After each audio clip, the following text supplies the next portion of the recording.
എല്ലാവർക്കും നമസ്കാരം. കൽക്കി കണ്ടു. ആദ്യം തന്നെ പറയട്ടെ, ഒരു 4K ഡോൾബി അറ്റ്മോസ് ഉള്ള തിയേറ്ററിൽ തന്നെ ഇത് കാണണം. ഇതൊരു അഭ്യർത്ഥനയാണ്. അതുപോലെ പറ്റുമെങ്കിൽ 2Dയിൽ കാണുക. 3Dയിൽ ഈ സിനിമ കണ്ട ഒരാളുടെ വിഷമം ദയവായി മനസ്സിലാക്കുക. കഥയിലേക്ക് ഞാൻ അധികം പോകുന്നില്ല. ട്രെയിലർ കണ്ടിട്ട് എന്താണ് മനസ്സിലായത് അതുതന്നെയാണ് 90% സിനിമയും. ഇടയ്ക്ക് കുറച്ച് പ്ലോട്ട് ട്വിസ്റ്റ് ഉണ്ടെന്നേ ഉള്ളൂ. ഇനി സിനിഫ്ലിക്സിന്റെ കയ്യടി ആർക്കൊക്കെയാണെന്ന് നോക്കാം. ആദ്യത്തേത് പ്രൊഡ്യൂസറിന്. സ്റ്റോറിയും ഡയറക്ടറിന്റെ വിഷനും മനസ്സിലാക്കി 600 കോടി മുടക്കിയ ആ വ്യക്തിക്ക് ആദ്യത്തെ കയ്യടി. രണ്ടാമത്തേത് ഇതിന്റെ കപ്പിത്താന്. എന്ത് മനുഷ്യനാണ് നിങ്ങൾ! നമുക്ക് ഇത്രയും വലിയ സ്ക്രീനിൽ ഈ സിനിമ കാണുന്നതിന് മുൻപ് തന്നെ നിങ്ങൾ ഇതൊക്കെ മനസ്സിലാക്കി. മാസ്. ആ പഴയ പ്രഭാസിന്റെ കോമഡി ടൈമിംഗ് തിരിച്ചു കൊണ്ടുവന്നതിനും ഇരിക്കട്ടെ ഒരു കുതിരപ്പവൻ. മൂന്നാമത്തെ കയ്യടി കിട്ടേണ്ടത് ബംഗാളി പണിയെടുത്ത VFX ടീമിനാണ്. ഡി-ഏജിംഗ് ടെക്നോളജി ഉപയോഗിച്ച് കാഴ്ചവെച്ചിരിക്കുന്നത് ഒരു തിയേറ്ററിൽ നിന്ന് കണ്ടില്ലെങ്കിൽ നഷ്ടമാണ്. സിനിമയുടെ തുടക്കത്തിൽ കാണിക്കുന്ന മഹാഭാരത യുദ്ധമൊക്കെ VFX ടീമിനെ അഭിമാനിക്കാനുള്ള ഐറ്റംസ് ആണ്. അത് കാണുമ്പോൾ നമുക്ക് തോന്നും ഈ പടം അടിപൊളിയാകുമെന്ന്.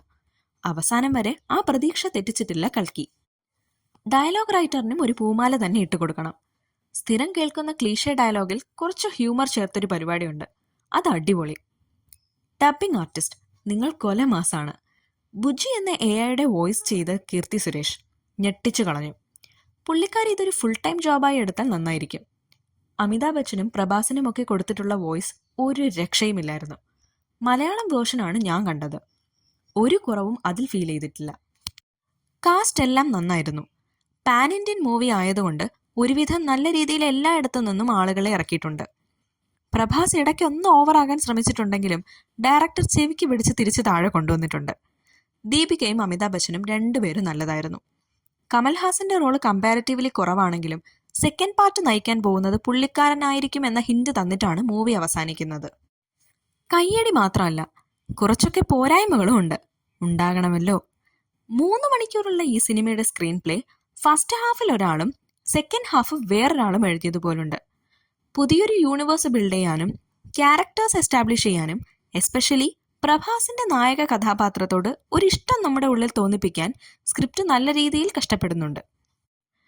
ഇതിലെ പാട്ടുകൾ വളരെ മോശമായിരുന്നു. അതുപോലെ ബാക്ക്ഗ്രൗണ്ട് മ്യൂസിക് കുറച്ചും കൂടി ബെറ്റർ ആക്കാമായിരുന്നു. ഈ സിനിമയിൽ ഉപയോഗിച്ച തോക്കുകൾ തെർമോകോളുകൾ കൊണ്ടുണ്ടാക്കിയതല്ല എന്ന് തെളിയിക്കുന്നവർക്ക് ലൈഫ് ടൈം സെറ്റിൽമെന്റ്. സിനിമയുടെ first and last 10 minutes goose bumps ഗ്യാരണ്ടിയാണ്. അതുകൊണ്ട് സിനിമയ്ക്ക് കൃത്യസമയത്ത് എത്താൻ ശ്രമിക്കുക. എഡിറ്റിംഗും സ്ക്രീൻ പ്ലേയും കുറച്ചുകൂടി ശ്രദ്ധിച്ചിരുന്നേൽ പടം നെക്സ്റ്റ് ലെവൽ എത്തിയേനെ. അതുപോലെ ഭൈരവ എന്ന പ്രഭാസിന്റെ ക്യാരക്ടറിന് ലവ് ഇല്ലല്ലോ എന്ന് സന്തോഷിച്ചിരുന്നപ്പോൾ ദാ വരുന്നു ദിശ പാട്നി. അതുവരെ നന്നായി പോയ സിനിമ അവിടെ ഒന്ന് സഡൻ ബ്രേക്ക് ഇട്ടു. പിന്നെ ഒരു 10 മിനിറ്റ് കഴിയണം ഒന്ന് കരകയറാൻ. അതൊക്കെ ഒന്ന് എടുത്ത് കളയാമായിരുന്നു. നമ്മൾ എക്സ്പെക്ട് ചെയ്ത എല്ലാ ക്യാമിയോസും ഇതിലുണ്ട്. എക്സ്പെക്ട് ചെയ്യാത്തവരും ഉണ്ട്. ബട്ട് ഈ ക്യാമിയോസ് അത്ര ഒരു ഇമ്പാക്റ്റ് സിനിമയിൽ കൊടുക്കുന്നില്ല. മേ ബി സെക്കൻഡ് പാർട്ടിൽ എന്തെങ്കിലും കാണാമായിരിക്കും.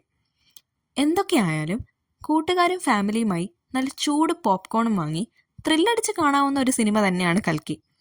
ഇടയ്ക്ക് വേറെ പണ്ട് കണ്ട സിനിമകളൊക്കെ ഓർമ്മ വരും. അത് തീർത്തും യാദൃശ്ചികം മാത്രം.